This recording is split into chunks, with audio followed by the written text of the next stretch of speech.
Mega project जो भारत को हमेशा हमेशा के लिए बदल कर रख देगा। दोस्तों, आज तक कभी कोई इस समस्या का समाधान नहीं खोज पाया है भारत के साथ। भारत की पॉपुलेशन दुनिया की 18% आबादी को रिप्रेजेंट करती है, जबकि भारत के पास दुनिया का केवल 4% पानी ही मौजूद है। भारत में जहां एक इलाका लगातार साल दर साल मानसून में बाढ़ग्रस्त हो जाता है, वहीं एक दूसरा इलाका ऐसा भी है भारत के अंदर जो सालों साल से सूखा ही पड़ा है। पर दोस्तों, अब भारत में एक ऐसा मेगा प्रोजेक्ट काम कर रहा है जो भारत के अंदर बाढ़ग्रस्त इलाकों में बाढ़ आने से रोकेगा, सूखाग्रस्त इलाकों को पानी देगा ताकि वो भी वहां पर भी हरियाली आ जाए, देश की पानी की जरूरत भी पूरा करेगा और देश को 34,000 मेगावाट की बिजली भी देगा, देश को एक रिवोल्यूशनरी ट्रांसपोर्ट सिस्टम भी देगा। जी हाँ दोस्तों, आपके दिमाग में चल रहा होगा कि आखिर ऐसा क्या करने वाला है भारत। भारत एक बहुत बड़ा मेगा प्रोजेक्ट लेकर आया है, रिवर लिंकिंग प्रोजेक्ट RLP, जिसमें भारत की 30 नदियों को 37 लिंक्स के माध्यम से जोड़ा जाने वाला है। लिस्ट हम आपको बताएंगे कौन कौन सी नदियों को जोड़ा जाने वाला है। और आपको बता दें दोस्तों, भारत की 30 नदियां, हर साल इनका पानी लगातार बहता था और समुद्र में वेस्ट हो जाता था। ना इन नदियों पर डैम थे, ना इन नदियों का पानी जहां जरूरत है वहां जा पाता था। जब बरसात तेज होती थी तो इन नदियों में बाढ़ आती थी, नतीजतन उसके तटवर्ती जितने भी इलाके थे, जितने भी शहर थे, जितने भी गांव थे, वो सब बहा जाया करते थे। पूरा पानी जो भी आता था वो इन्हीं नदियों में आता था। तो रेस्ट ऑफ द जगहों में होता ये था, बाकी जगहों में ये होता था कि वहां सूखा पड़ जाता था। भारत का अगर ये मेगा प्रोजेक्ट बनकर तैयार हो गया दोस्तों, RLP रिवर लिंकिंग प्रोजेक्ट, तो पूरे देश के अंदर पानी की सप्लाई यूनिफॉर्म हो जाएगी और पूरे देश के अंदर जो किसान है वो फिर उसके बाद मानसून पर डिपेंड होना छोड़ देंगे। दोस्तों, ये एक ऐसा मेगा प्रोजेक्ट है जो देश को सीधे सीधे वापस सोने की चिड़िया बना सकता है। तो बड़ा ध्यान से सुनिएगा, आखिर RLP काम कैसे करेगा, कौन कौन सी नदियां इसमें लिंक होंगी, इतनी सारी नदियों को जोड़ने के लिए कितने डैम और कितने नहर और कितने स्टॉप डैम्स बनाए जाने वाले हैं। क्या इसके लिए नदियों का रुख मोड़ना पड़ेगा? क्या भारत सरकार के पास इतना फंड मौजूद है कि वो इस पूरे प्रोजेक्ट को पूरा कर सकती है? क्या भारत की 30 महान नदियों को जोड़ने का काम भारत सरकार कर सकती है? आइए जानते हैं इस वीडियो में। सोचिए कैसे भारत के बारे में, कल्पना कीजिए कैसे भारत के बारे में जहां पानी की कमी केवल कल्पनाओं में हो। सोचिए कैसे भारत के बारे में जहां बाढ़ और सूखे को खत्म करना केवल एक बटन के स्विच के क्लिक जितना आसान हो।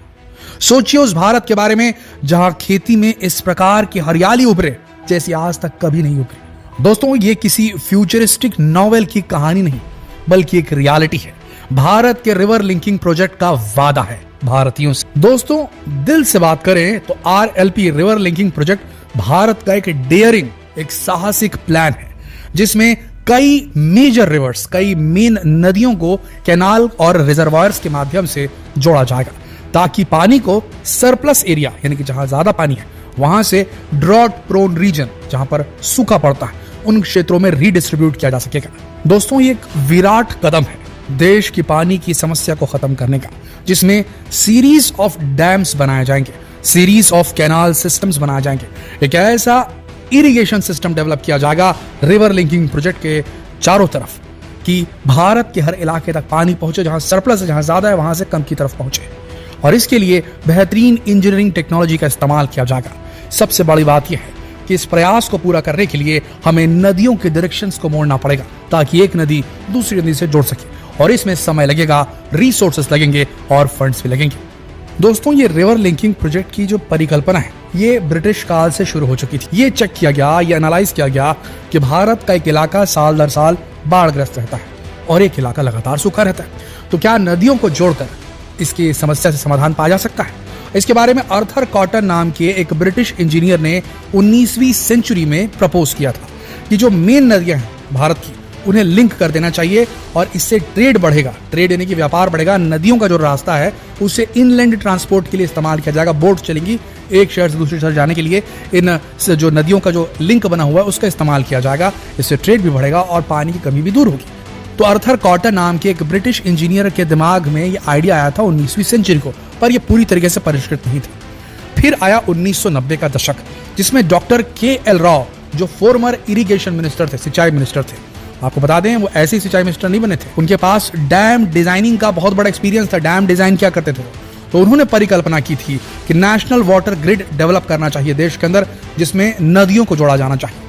उसके बाद टालमटोल करते करते करते उसके बाद अब जाकर ये जो प्रोजेक्ट है इसे नेशनल प्रोजेक्ट का दर्जा दे दिया गया है और अब इस पर अब जो है काम बहुत बड़े लेवल पर चल रहा है। दोस्तों, भारत को रिवर लिंकिंग प्रोजेक्ट से बहुत बड़ा फायदा होने वाला है। पहला, एनहांस्ड एग्रीकल्चरल प्रोडक्टिविटी, ये बढ़ जाएगी, कृषि की उत्पादकता बढ़ जाएगी। इंप्रूव्ड वाटर अवेलेबिलिटी, जिन इलाकों में पानी नहीं पहुंचा था वहां पानी पहुंच सकता है। हाइड्रो इलेक्ट्रिक पावर जनरेशन, हमने आपको बताया 34,000 मेगावाट की शक्ति मौजूद है देश की मेजर नदियों के अंदर बह रही है, हमें बस उसे निकालना है और वो इस RLP प्रोजेक्ट के माध्यम से किया जा सकता है। अब सवाल आता है कि कौन कौन सी मेन नदियों को जोड़ा जा रिवर लिंकिंग प्रोजेक्ट के माध्यम से। Number 1, Brahmaputra, Ganga, Yamuna, Mahanadi, Godavari, Krishna, Kaveri, Pennar, Ghaggar river, Sabarmati river, Chambal river. तो इन सारी जो नदियों को जोड़ा जाने वाला और भी कई नदियों के नाम है जो अलग अलग इलाकों से निकलते हैं। दोस्तों, प्रोजेक्ट इतना बड़ा है और इतने सारे फायदे देने वाला है तो उसके सामने कुछ चुनौतियां भी हैं। पहली चुनौती है टेक्निकल हर्डल्स। अलग अलग टेरेन में अलग अलग जो जमीन की सतहें होती हैं वहां पर अलग अलग प्रकार के डैम्स लगेंगे। अलग अलग नदियों का बहाव अलग है तो अलग अलग तरीके से उनको हैंडल करना पड़ेगा। इसके बाद फाइनेंशियल कंस्ट्रेंट्स भी आएंगे, पैसे की कमी भी हो सकती है। लीगल बैटल, जिन जगहों से लोगों को विस्थापित करना पड़ेगा, जिनकी प्रॉपर्टीज को वहां से अक्वायर करना पड़ेगा भारत सरकार को, तो उसमें समस्याएं आ सकती है। तो इन सारी समस्याओं के बीच इस प्रोजेक्ट को धीरे धीरे आगे बढ़ाया जाएगा। अब बात रही इसके लिए फंडिंग कहां से आ रही है, क्योंकि 30 नदियों को जोड़ना एक मैग्नानिमस काम है, इसीलिए इसको नेशनल लेवल का मेगा प्रोजेक्ट जो है दिया गया दर्जा। ये दुनिया के सबसे बड़े रिवर लिंकिंग प्रोजेक्ट्स में से एक होने वाला है, शायद सबसे बड़ा। दोस्तों, इसके लिए गवर्नमेंट फंडिंग कर ही रही है, साथ में प्राइवेट इन्वेस्टमेंट भी आमंत्रित किया जा रहा है और इंटरनेशनल एड भी लिया जा रहा है इस प्रोजेक्ट को कंप्लीट करने के लिए। तो मिक्स फंडिंग आ रही है। दोस्तों, असलियत यह है कि रिवर लिंकिंग प्रोजेक्ट सिर्फ एक इंजीनियरिंग मार्वल नहीं है, ये एक सपना है, एक विजन है और एक जरूरत है देश की। जब भारत अपनी डेस्टिनी को रीडिफाइन करने के ब्रिंक में खड़ा है, दुनिया अपनी सांस रोके हुई है, क्या ये वो प्रोजेक्ट होगा जो सब कुछ बदल कर रख देगा? सिर्फ समय ही बता सकता है।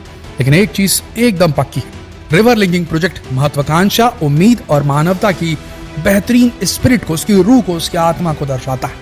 और हो सकता है आने वाले समय में हम भी अपने जीवन में इस प्रोजेक्ट को खत्म होता देखेंगे। हालांकि प्रोजेक्ट बहुत बड़ा है दोस्तों, 30 नदियों को जोड़ना, न जाने कितने डैम, न जाने कितने कैनाल्स, न जाने कितने इंफ्रास्ट्रक्चर चेंजेस करने होंगे, तब जाकर ये प्रोजेक्ट पूरा होगा।